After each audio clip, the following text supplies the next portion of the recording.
bienvenidos a la segunda conferencia del ciclo sobre Hobbes que programó el Departamento de Filosofía de la Universidad Nacional.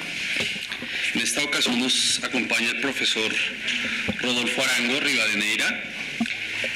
El profesor Rodolfo Arango hizo estudios, él es licenciado en Derecho de la Universidad de los Andes, tiene una maestría en Filosofía aquí en la Universidad Nacional y tiene un doctorado en Filosofía del Derecho y Derecho Constitucional en la Universidad de Kiel. Tiene una hoja de vida bastante larga y extensa, entonces solo voy a mencionar algunas cosas de su hoja de vida.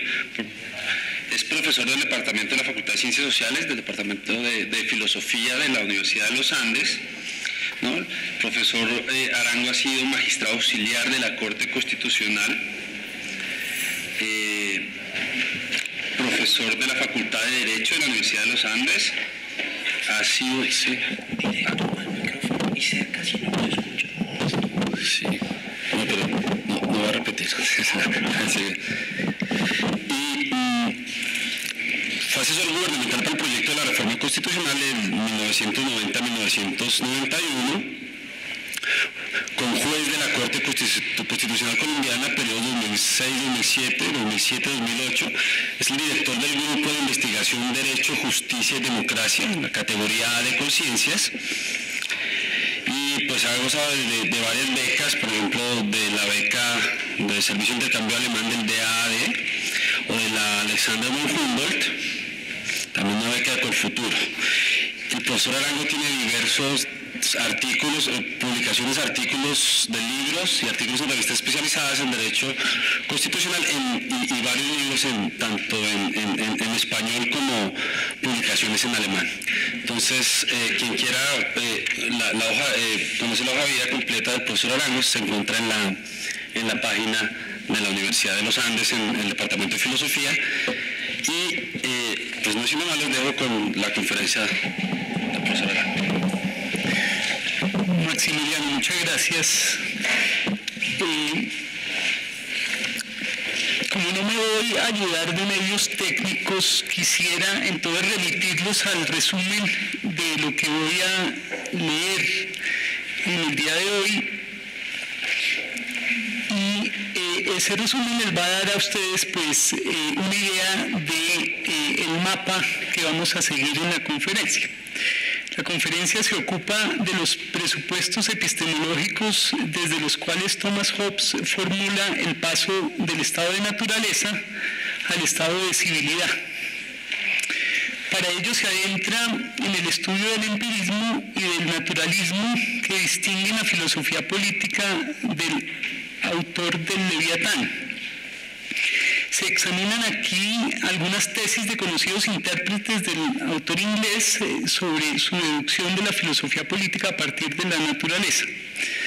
Mientras que para algunos Hobbes incurrirá en una falacia naturalista al derivar el deber ser, las leyes naturales, del ser, la naturaleza humana.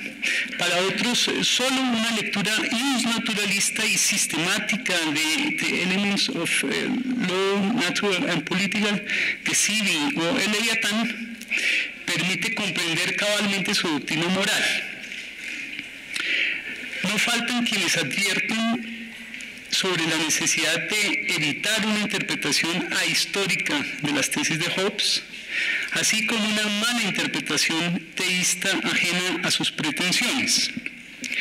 En lo personal, rechazo la lectura naturalista y privilegio el intento de explicar la tesis de Hobbes a partir de hechos psicológicos o estados mentales. El intento de Hobbes de brindar un fundamento empírico y natural al Estado de Derecho inaugura una concepción secular del orden social, suministra los cimientos revolucionarios que permitirán la creación del Estado moderno y asegurarán la separación entre los órdenes divino y humano en el ejercicio del poder político.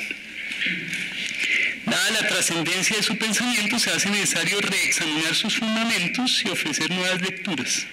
Con este propósito, la conferencia describe en una primera parte el empirismo y naturalismo de la filosofía hobbesiana, para luego tomar posición frente a las tesis de sus intérpretes. Les comento que casi llegué a la primera parte, la segunda parte está todavía en obra, entonces me limitaré a plantear las posiciones de algunos de los principales intérpretes sobre lo que sería el problema del paso de estado de naturaleza al estado de civilidad, y mi propia tesis quedará un poco solo enunciada. Y les pido desde ya disculpas por leer, pero es una costumbre que no me he podido sacudir. Empirismo y naturalismo en la filosofía política de Thomas Hobbes. Thomas Hobbes es considerado el más grande de los teóricos políticos ingleses y el creador de la filosofía política moderna. Otros entre los que se cuenta John Rawls no dudan en calificar a el Leviatán como la más grandiosa obra de teoría política escrita en lengua inglesa. No obstante, en lo relativo a los principios de su filosofía social y política, muchos comentaristas han cuestionado la sostenibilidad de las tesis hobbesianas. La aplicación del método de las ciencias de la naturaleza al ámbito de la sociedad despierta una serie de interrogantes y plantea problemas que, según la opinión de muchos, serían insalvables. Ello hasta el punto de dudar asignarle a Hobbes el título de filósofo político, pese a haberse ganado sin discusión el título de antropólogo y de metodólogo. Al respecto afirma Arno Basuri: en la historia de la filosofía, Hobbes no ha encontrado aún el lugar que le corresponde. Se duda en colocarlo al lado de Descartes, pese a que ambos inauguraron la filosofía moderna. Su problema fundamental se ve asociado al intento de trasladar el método resolutivo compositivo de las ciencias naturales a las ciencias sociales. Pese a reconocer la significación de su propuesta, ahí mismo comienzan las dificultades. Se le achaca el paso indebido de los hechos a las normas. La ciencia natural es descriptiva, la ciencia del estado de Hobbes normativo. La objeción reza claramente que Hobbes comete la falacia naturalista. Hasta ahí Basuri. Sorprendería que un autor tan sutil e inteligente como Hobbes no hubiera visto el problema de derivar la obligación política, el deber ser, a partir de los hechos naturales, como por ejemplo las pasiones humanas. Por ello, algunos autores como Taylor o Wallenberg no dudan en proponer una lectura moral de las tesis de Hobbes, en particular respecto de las leyes naturales formuladas en el capítulo 14 del Leviatán. Por su parte, otros intérpretes rechazan de plano esta lectura de Hobbes, bien por infundada o por ahistórica. Para tomar posición en el debate consideramos necesario, en primera medida, referirnos al empirismo y naturalismo en la filosofía de Hobbes, en particular en su filosofía política, para, en una segunda parte, evaluar y rechazar la tesis en contra de la plausibilidad de la tesis del paso del estado de naturaleza al paso de civilidad. A nuestro juicio, el autor inglés tuvo poderosos argumentos a favor de sus tesis a la luz de los conocimientos existentes en su momento. No en vano existe en el presente un renacer de los estudios sobre su filosofía práctica y la influencia para la consolidación del Estado de Derecho moderno. El renacer del estudio de la filosofía política de Hobbes permite, además, que dejemos de identificarlo como el defensor del Estado absolutista y lo reconozcamos como el gran arquitecto del Estado liberal de derecho que es. Empirismo y naturalismo en la filosofía de Hobbes. Primero, el método empirista. A decir de Roger Scruton, el que Hobbes fuera un empirista de corte severo e inflexible pone de manifiesto la profundidad de las raíces del espíritu empirista en la filosofía política moderna, llegando a constituirse en principio generador de las de las influentes doctrinas acerca del Estado. Hasta ahí Scruton. Hobbes concebía la sociedad civil como una unidad afianzada por el poder soberano, a la manera de la sociedad civil a la manera de las partes de un organismo en torno al único principio activo de la vida. El pensamiento más importante de Hobbes es, en este contexto, así Scruton, que no hay obligación de los hombres que no surja como consecuencia de un acto intencional propio. De esta manera, Hobbes desplaza a la autoridad del centro de la filosofía política, por ejemplo, en la República de Platón es el caso, y coloca al acto intencional como fundamento del poder soberano. La conclusión de esta reflexión no puede ser más devastadora para el poder civil y eclesiástico establecido hasta ese entonces. Ningún hombre ha nacido con obligaciones y ningún Estado tiene derecho a la subordinación de sus miembros, a menos que éste surja de un cierto acto de consenso de los ciudadanos. El humanismo de Hobbes lo lleva a intentar hermanar filosofía y ciencia, al interrogarse por problemas políticos. Cargado de conocimientos sobre historia y fascinado por los adelantos científicos, Hobbes aborda la reflexión sobre lo político no solo queriendo describir el presente, sino reconstruir por los medios de la ciencia la política y darle un fundamento seguro. Desde Hobbes, la ciencia política debe entrever que es posible hacer política sin la intervención de la Iglesia. Según Vasuri, la política como ciencia significa para Hobbes que un Estado puede y debe consolidarse sin la Iglesia. Siguiendo a Strauss, el Leviatán es identificado con el estado de los hombres, el cual debe ser constituido sobre las ruinas del estado divino. El enfoque empirista de Hobbes es contextualizado por Ernst Cassirer en la filosofía de la Ilustración. Dice Cassirer en su clásica obra: el principio fundamental y capital de su teoría del Estado, que este es un cuerpo, no quiere decir para él sino lo siguiente, que se puede aplicar con respecto al Estado, sin limitación alguna, el mismo procedimiento del pensar que nos ha conducido al conocimiento exacto de la naturaleza de los cuerpos físicos. El vínculo que une a la teoría de la naturaleza de Hobbes con su teoría del Estado reside en que ambas son aplicaciones de una idea lógica fundamental, consistente en que el conocimiento humano no comprende verdaderamente sino aquello que hace surgir de sus primeros elementos. Toda auténtica formación de conceptos no puede ser otra cosa que una definición causal.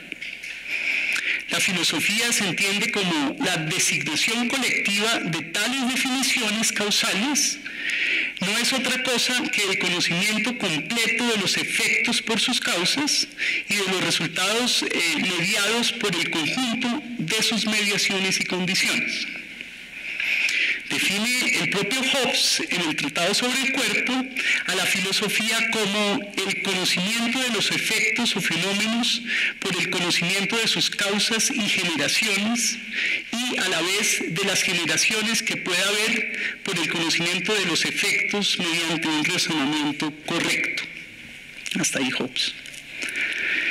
Veamos de manera detallada el método mediante el cual Hobbes construye la idea de Estado a partir de un enfoque empirista, en claro rompimiento con las explicaciones aristotélica y escolástica del poder.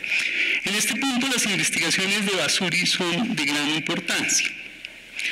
La revolución del pensamiento introducida por Hobbes lo es en tres aspectos.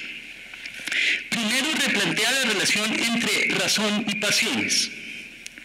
Segundo, en su filosofía, el ser humano ocupa el lugar de preeminencia, lo que lleva a replantear las relaciones entre Dios y el hombre. Tercero, en el centro de su teoría aparece el arte y la generación, de forma que la naturaleza es representada a partir del arte mismo. Veamos más en detalle en qué consistió la transformación en el pensamiento suscitada por este autor inglés. Hobbes no quiere sacudirse simplemente de la ontología tradicional, sino abordar en su filosofía de los cuerpos el problema del ser de una nueva forma. Para él, la ciencia se ordena al poder, el teorema se ordena a resolver los problemas, es decir, el arte de construir. Finalmente, toda especulación se emprende en orden a alguna acción u obra, dice Hobbes en el Tratado del Cuerpo. De esta forma, Hobbes anticipa el constructivismo de la filosofía moderna y coloca al Estado como la mayor construcción y técnica hasta ese momento alcanzada. Su reflexión metodológica parte de la filosofía de los cuerpos naturales, pasa a la de los cuerpos humanos y termina en el cuerpo estatal. Su acercamiento al ser, a los cuerpos, se diferencia de la ontología tradicional que somete el pensamiento al ser. Hobbes invierte la relación. Quiere determinar el ser mediante el pensamiento, para lo cual repiensa lo abierto del ser en un sistema total cerrado. Con ello, la filosofía se convierte en un saber universal y sistemático. Todos los ámbitos del ser son accesibles por una misma vía. El pensamiento se reduce al método por el cual accedemos a todo ser que se entiende como una unidad. La unidad suprema la percibe Hobbes en el Leviatán, la máquina del Estado creada por los propios hombres. El método genera el ser. Su sistema comprende así al cuerpo, al hombre y al ciudadano, mientras que su filosofía se divide en la filosofía de los cuerpos, la antropología y la filosofía del cuerpo estatal.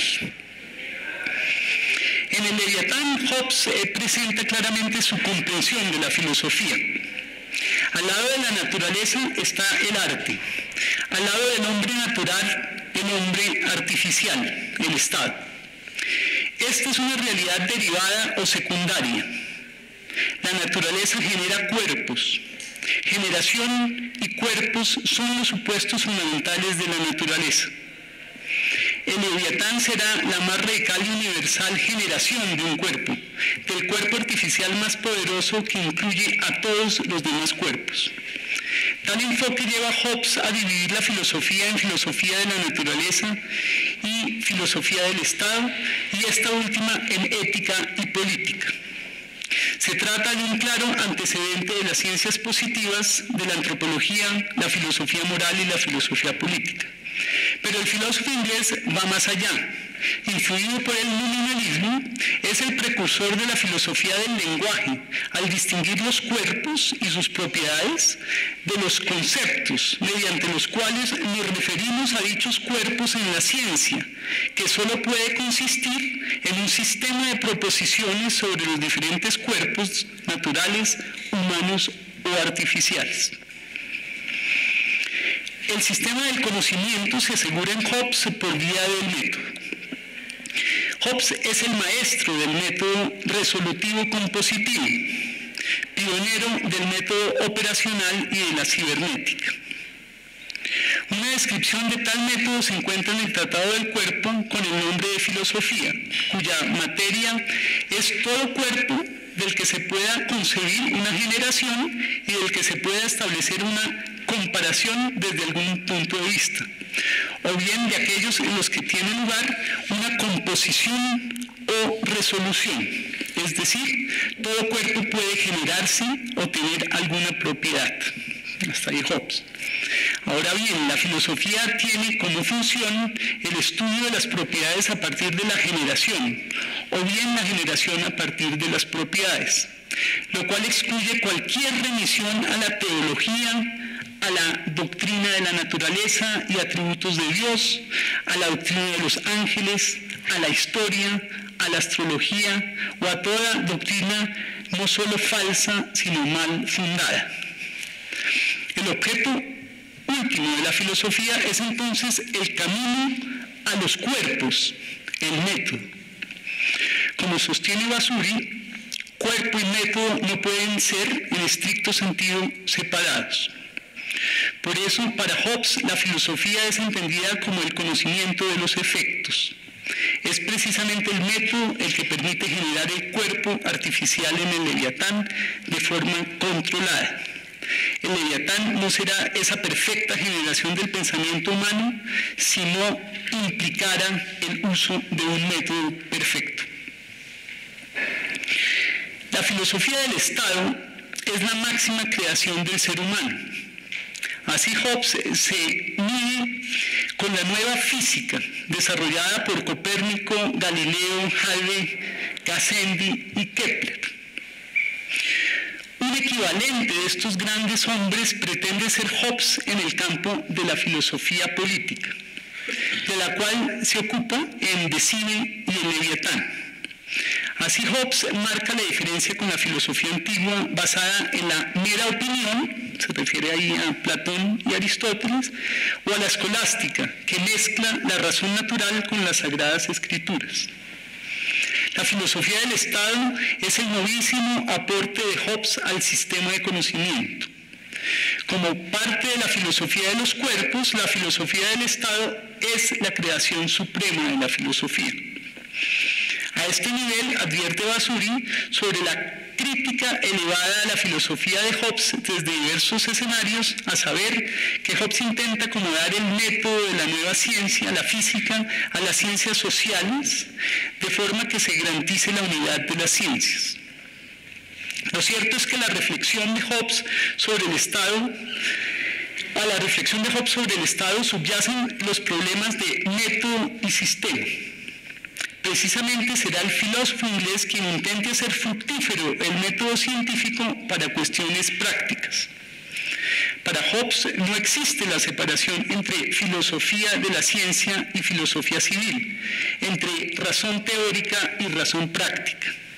Los principios de la filosofía social pueden derivarse de los principios de la filosofía de la naturaleza. La filosofía es eminentemente práctica. Ello es posible, según Hobbes, gracias a la vinculación entre matemática y ciencia natural. Para Hobbes, el único objeto de la matemática no son solo los números. Ella incluye el cálculo de otros objetos, como extensiones, cuerpos, movimientos. Gracias a la combinación entre el cálculo y el lenguaje, de matemática y definiciones, es posible construir un método científico racional que sea aplicable a otros ámbitos del conocimiento. La conjunción entre método, filosofía del lenguaje y filosofía va a permitir a Hobbes aplicar el método de la ciencia natural al ámbito práctico. Su filosofía consiste en el cálculo, en la adición y sustracción. La verdad, por su parte, es definida por Hobbes en el Leviatán como la correcta ordenación de los nombres. El significado de los nombres lo suministra el lenguaje y es formulado en conceptos. El orden de los conceptos, antes reservado para la geometría como la única ciencia donada por Dios a los hombres, es hecho extensivo a otros ámbitos del conocimiento. El significado de las palabras es llamado definición y colocado al principio de todo cálculo. Pensamiento y razón son cálculo en el Leviatán. Hobbes amplía así el alcance del conocimiento racional gracias a la combinación de lengua y matemática a otros objetos diferentes de los números. El camino para construir ciencias sociales está así asegurado, y ello mediante la aplicación del método resolutivo compositivo a las cuestiones prácticas. Ante la objeción de un uso injustificado del método de las ciencias naturales al ámbito social, Hobbes va a invertir el problema. El método resolutivo compositivo de las ciencias naturales, que asegura como resultado el saber de un objeto, es desde siempre una construcción mental, no el conocimiento de las cosas naturales. Ello porque tal conocimiento reposa en un hacer previo. En palabras de Vasuri, si se afirma que las ciencias naturales tienen que ver con hechos y las ciencias sociales con normas, esto de ninguna manera está acorde con el enfoque científico de Hobbes. También el pensamiento científico natural está sujeto de alguna manera a un acto normativo, dice Vasuri. Pasemos a la tesis naturalista en la fundamentación del Estado. La anterior reflexión sobre el carácter normativo, incluso de la ciencia natural, nos permite acceder a la tesis naturalista que está a la base de la construcción del máximo cuerpo, el Estado o Leviatán. La cosmología naturalista de Hobbes todavía no separa sujeto cognoscente de objeto conocido. La ciencia supone una construcción humana previa. En contraste con el yo pienso cartesiano, el yo deseo de Hobbes no nos aleja del mundo, sino que nos vierte en él. En la medida en que el ser humano está guiado por el deseo, no se reconoce como sujeto u objeto. Se encuentra en la tensión entre ambos y desde allí experiencia el mundo. Con su teoría del deseo, Hobbes ancla a los hombres en el mundo. El Leviatán es el concepto por excelencia del deseo. Quizás sea Leo Strauss, el famoso filósofo del derecho judío emigrado a los Estados Unidos y que formaría a los neoconservadores asesores de Bush, quien presenta de manera más integral la fundamentación del Estado a partir de la naturaleza humana.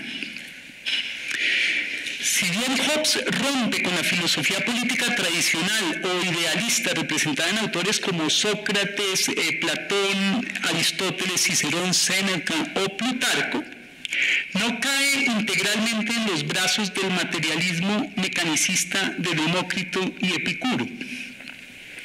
Su filosofía es ateísta, como la física epicúrea, pero platónica en cuanto a la matemática como madre de la ciencia natural.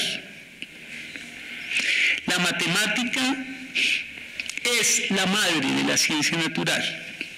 Ella será la isla natural que proteja a Hobbes del escepticismo propio de una visión materialista mecanicista. La ciencia natural, la unidad de pensamiento y matemática, excluye el escepticismo que se deriva necesariamente del materialismo.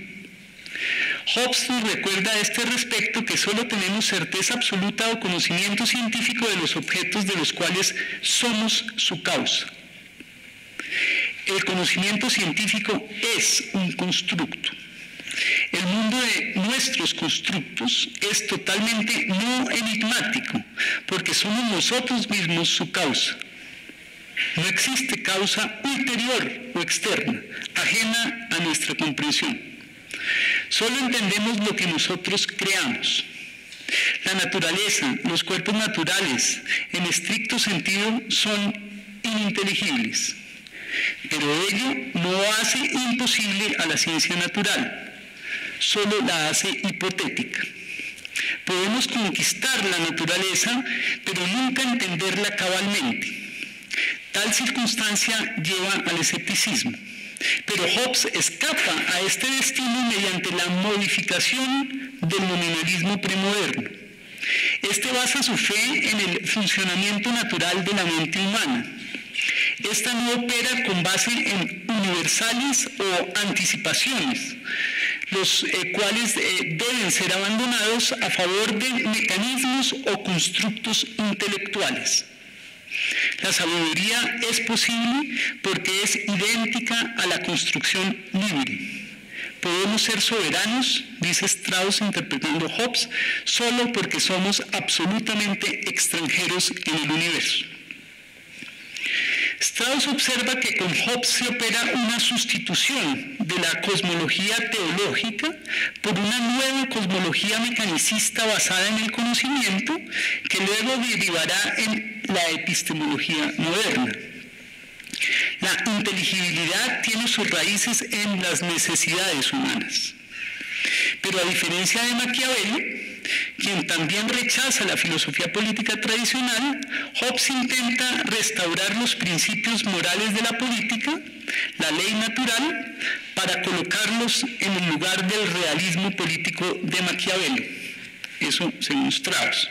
En esta empresa, Hobbes está convencido de que únicamente el conocimiento científico puede garantizar la actualización de un orden social correcto. Pero la ley natural debe hacerse independiente de toda anticipación natural y basarse en el consenso. Hobbes, en oposición a Maquiavelo, conserva la ley natural, pero la divorcia de la idea de perfección humana. La ley natural solo puede ser deducida de la manera como vive el ser humano, no de fines externos a él, sino a partir de las causas naturales que lo determinan. La ley natural carecería de efectividad si contrariara las pasiones naturales. Por ello, ella debe ser deducida de la pasión más poderosa de todas, el miedo a una muerte violenta. El método resolutivo compositivo de Hobbes parte así de las pasiones humanas, de lo que nos atrae o nos repele, para analizar la realidad social y política y postular sobre ella una ley natural. El miedo a una muerte violenta es el principio natural más profundo en los seres humanos que nos impulsa a la búsqueda de seguridad. En el decir de Strauss, la muerte toma el lugar del telos. La construcción de un cuerpo superior, soberano, como el Leviatán, es una conclusión necesaria de nuestra propia naturaleza. Ello porque la razón, la capacidad de cálculo, de aplicar la reflexión matemática a los cuerpos naturales y culturales, nos persuade de que la voluntad, esa pasión residual que sigue al acto de ponderación, debe prestar su consenso para construir un ser artificial con el poder soberano para asegurar la coerción y con ella la paz, es decir, las condiciones más óptimas para preservar nuestra existencia. El mecanismo que es el Estado se revela en el Leviatán como parte superior del organismo social que asegura su unidad y supervivencia.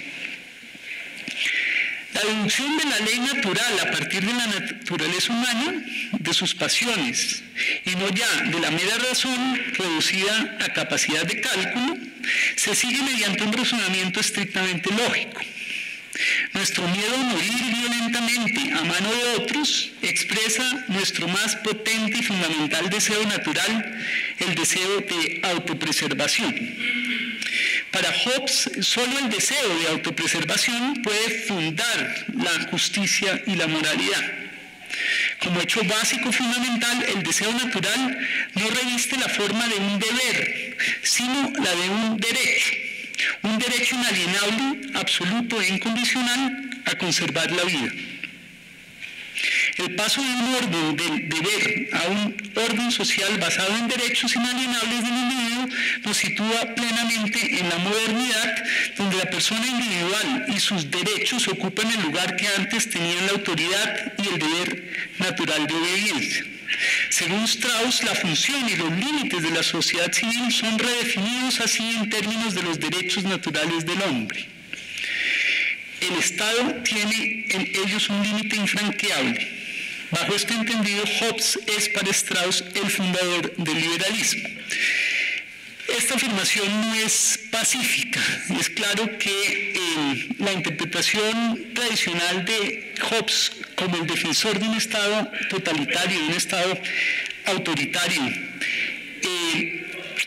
no es compartida por Strauss, y Carl Schmitt, por ejemplo, que es un gran contradictor de Strauss, lo mismo que Norberto Bobbio, van a estar más inclinados a favorecer la tesis de que Hobbes se opone al constitucionalismo, a la idea de derechos individuales como límite del poder estatal, y considera, entre ellos Smith, que el Estado liberal es un Estado liberal formal, procedimental. Y en ese sentido habría un único derecho inalienable, que es la preservación de la vida y la posibilidad de que el condenado a muerte se rebele contra la decisión legítima del Estado de condenarlo a muerte, pero este sería el único derecho inalienable. Entonces, claramente, la lectura de Smith de Leviatán es defender la tesis de una soberanía ilimitada en contra de toda la corriente constitucionalista que propugnaba por defender una soberanía limitada, defensora de los derechos. Strauss parecería no ver este punto y incluso ver en Hobbes al fundador del Estado constitucional de derecho moderno, con lo cual ni Smith ni Bobbio estarían de acuerdo. Con Hobbes, el concepto de estado de naturaleza adquiere, por tanto, enorme relevancia.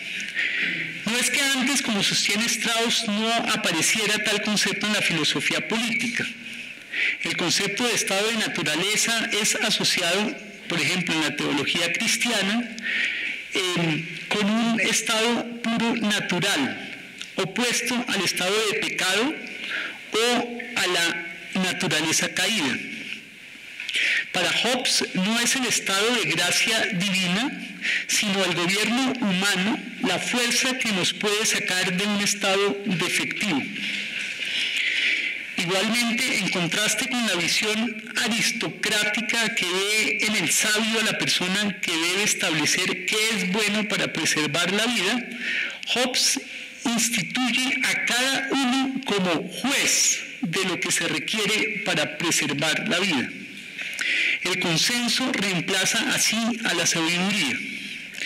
Tal consenso, por su parte, debe someterse a la soberanía de la autoridad para poder ser efectivo. Es aquí donde surge el derecho como doctrina de la soberanía, necesario para mantener a raya la confrontación fruto de la disociación producida por la naturaleza en los hombres. Hobbes se constituye así en el defensor del derecho público natural que legitima el ejercicio del poder. Abandona las razones de Estado propias de la reflexión de Maquiavelo para preservar el poder y las reemplaza por la soberanía del Estado basado en el consenso ciudadano y en el derecho positivo. La soberanía indivisible e irresistible del Estado como cuerpo artificial creado por el consenso de los hombres para asegurar la paz se impone sobre las razones de justicia que aducen los individuos. Los súbditos están sometidos al derecho público porque ellos mismos son sus gestores, no pudiendo evitar incluso la condena a muerte en caso de ser impuesta por el Estado. Está en manos del ser humano la actualización del orden social correcto, puesto que solo él tiene el poder de entender y manipular el mecanismo de las pasiones.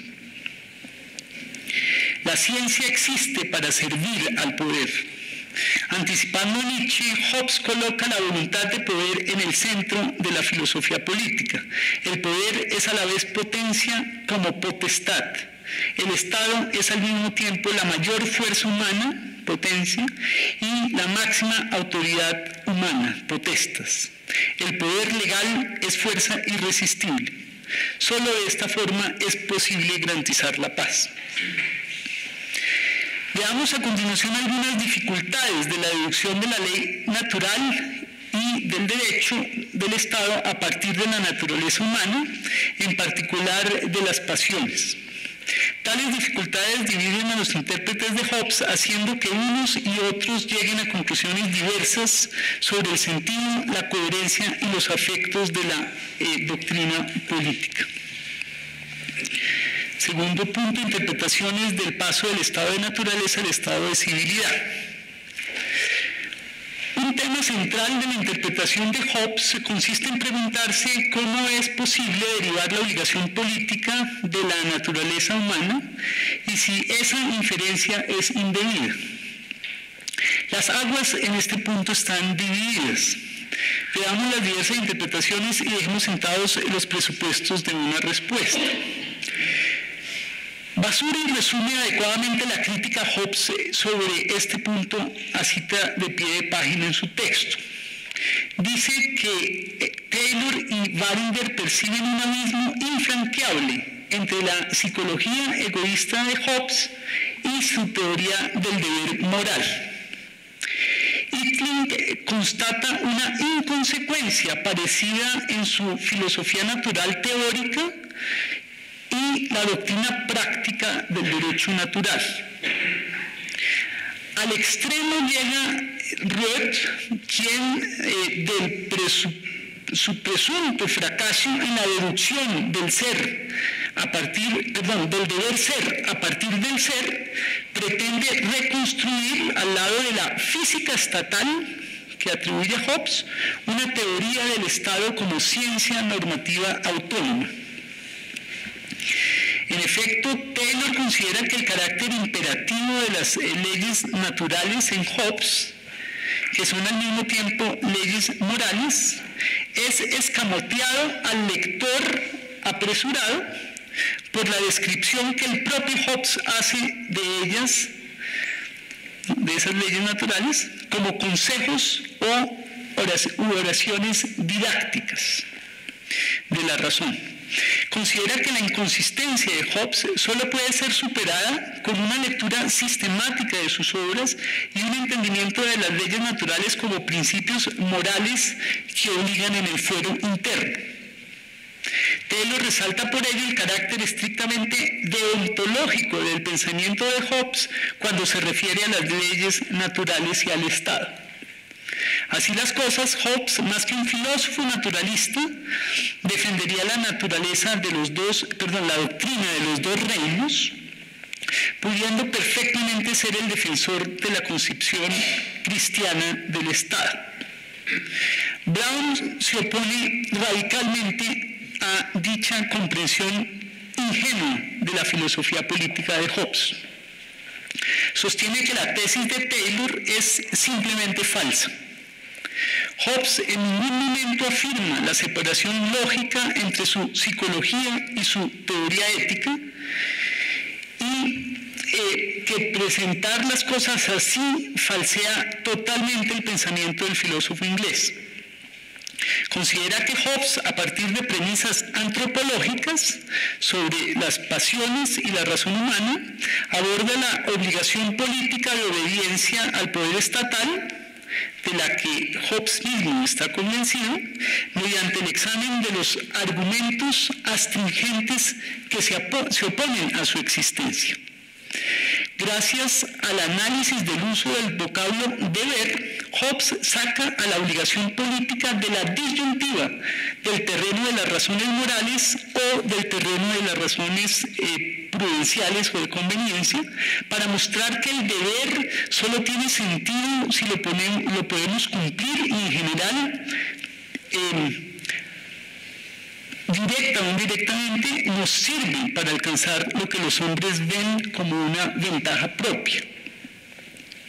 Por su parte, Michael Oakeshott, en su famosa introducción al Leviatán, según Macpherson, sostiene que no deberíamos esperar en el pensamiento moral de Hobbes una coherencia extraña a las ideas de un autor del siglo XVII y que tampoco debemos tratar de creerla infiriendo de sus escritos una doctrina consistente. Oakeshott rechaza como una inferencia errónea de esta índole la teoría de la obligación política en términos de un interés egoísta y pasa a ofrecer una interpretación basada en lo que Hobbes realmente escribió. La tesis de Oakeshott afirma que la obligación política de Hobbes es una mezcla de obligación física, sumisión a la fuerza superior del soberano, de obligación racional, que impide a un hombre desear una acción cuyas consecuencias probables percibe racionalmente como peligrosas para él, que se basa en un interés propio, y obligación moral, creada por el acto voluntario de autorizar al soberano, consistente en la obediencia de los mandatos de ese soberano autorizado, la cual no se basa en un interés propio. Finalmente, Macpherson rechaza una lectura universalista de la obligación política en Hobbes, que haría imposible su deducción de la teoría de la naturaleza humana.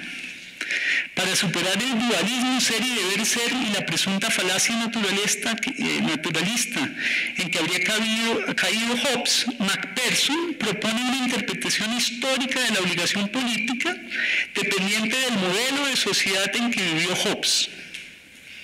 Afirma que el razonamiento que va de la naturaleza fisiológica del hombre al comportamiento necesario de los hombres entre sí, comportamiento del que se sigue la necesidad de un soberano, no es una simple deducción del postulado fisiológico, como frecuentemente se supone, sino que solo es consistente con un determinado modelo de sociedad, el modelo de la sociedad de libre mercado. Hasta ahí el escrito. Lo que continuaría, y que lamentablemente el tiempo no me dio para ello, fue esbozar una posición propia frente a los críticos de ese paso del estado de naturaleza al estado de similidad, eludiendo la falacia naturalista como una objeción ahistórica al planteamiento de Hobbes. O sea, todo el intento de una reconstrucción del empirismo y del naturalismo de Hobbes tiene como propósito fundamental mostrar que la falacia naturalista, esa imposibilidad de deducir un deber ser a partir del ser, es una objeción que solo puede plantearse siglos posteriores a la reflexión de Hobbes, a donde todo su intento de fundamentar el conocimiento a partir de una visión material, materialista, corporalista, ¿no?, aplicando el método de las ciencias naturales, realmente nos debe colocar, para interpretarlo debidamente, en una etapa anterior al surgimiento de la epistemología. O sea, decisiones como sujeto-objeto, decisiones como razonamiento teórico, razonamiento práctico, estarían totalmente fuera de lugar a la hora de interpretar a Hobbes, ¿no?, y su intento de fundar una ciencia segura unificada, no solo para las ciencias naturales, sino para la ciencia política, para la ciencia social.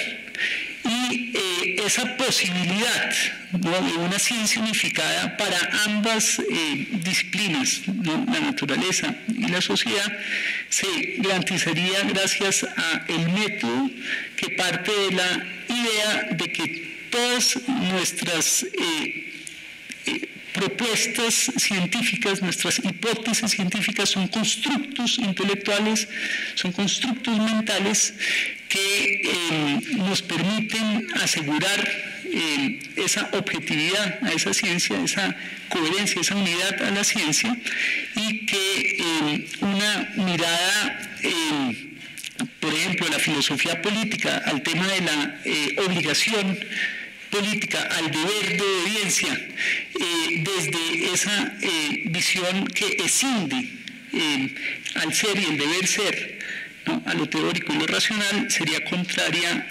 claramente a los postulados del pensamiento de Hobbes.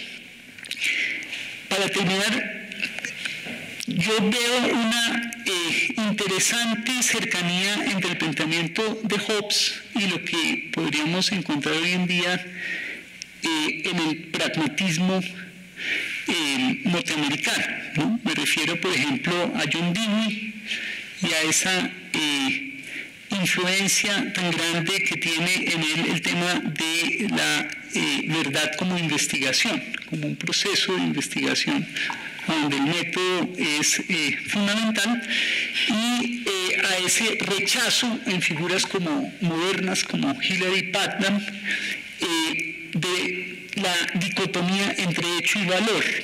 Entonces, reflexiones como las de Hobbes en torno al lenguaje, al tema de la definición, al tema de cómo construimos conceptos y cómo realmente en la ciencia lo que logramos es establecer proposiciones de sentido por vía de conceptos para referirnos al mundo y no acceder directamente a los objetos naturales, es básicamente muy consecuente con el planteamiento pragmatista en figuras como, por ejemplo, Hilary Putnam, en donde se ha puesto de presente el positivismo lógico que esa separación estricta entre hechos y valores es insostenible porque ellos mismos, los positivistas, por ejemplo Carnap, Ayer, ya hacen valoraciones, hay conceptos epistémicos que suponen valoraciones y que son adoptados como premisas en la ciencia sin cuestionarlos, y en ese sentido incluso las ciencias físicas ya son valorativas. Hobbes estaría muy en sintonía con ese planteamiento del pragmatismo contemporáneo, y lo interesante es ver cómo él traslada su reflexión naturalista, empirista, a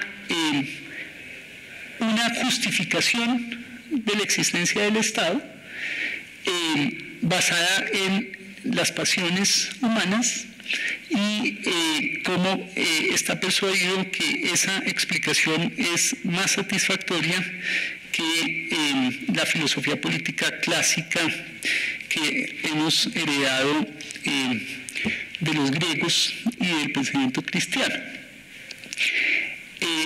Por eso resulta chocante finalmente las implicaciones de su pensamiento, ¿no? Si tiene uno en cuenta que esa soberanía propia del Estado hobbesiano es una soberanía ilimitada, ¿no? El Estado liberal garantizaría exclusivamente la vida de los individuos y sobre todo el derecho inalienable a autodefenderse, ¿no? A preservar esa vida. Más allá de eso, de garantizar ciertas libertades individuales a los individuos, creo yo, y ahí me coloco del lado de Smith, sería un exceso frente al planteamiento de Hobbes, creo yo, porque claramente hay muchos fundamentos en su obra, pese a por ejemplo, defender Hobbes principios liberales como nulla pena sine lege, ¿no? Que no puede haber ninguna pena sin una ley previa, ¿no? De todos modos, identificar a Hobbes como un defensor de un Estado constitucional que garantiza derechos, ¿no? Y libertades individuales, y hacerlo un constitucionalista, pues claramente supondría debilitar totalmente la tesis de el Estado soberano e ilimitado, que es necesaria para lograr una unidad del cuerpo político que permita superar la disociación que la naturaleza imprime en los hombres, ¿no? Por eso la lectura de Hobbes puede servir para una filosofía totalitaria sin que ella misma sea totalitaria, ¿no? ahí los invito al texto de Carl Schmitt, que en su capítulo 6, ¿no?, el Leviatán en la teoría política de Thomas Hobbes, prácticamente hace una defensa de la teoría de Hobbes desde el nazismo, ¿no? Y cómo la unidad entre ejercer el poder y asumir los peligros de ese ejercicio del poder lleva a que deba proponerse por la unidad entre nación y Estado, ¿no? Y claramente estamos ante una, propaganda en cuanto a un ejercicio del poder a donde la unidad entre poder y cultura es necesaria para preservar al Estado y preservar el orden social, ¿no? Vemos, cómo en la práctica esa visión puede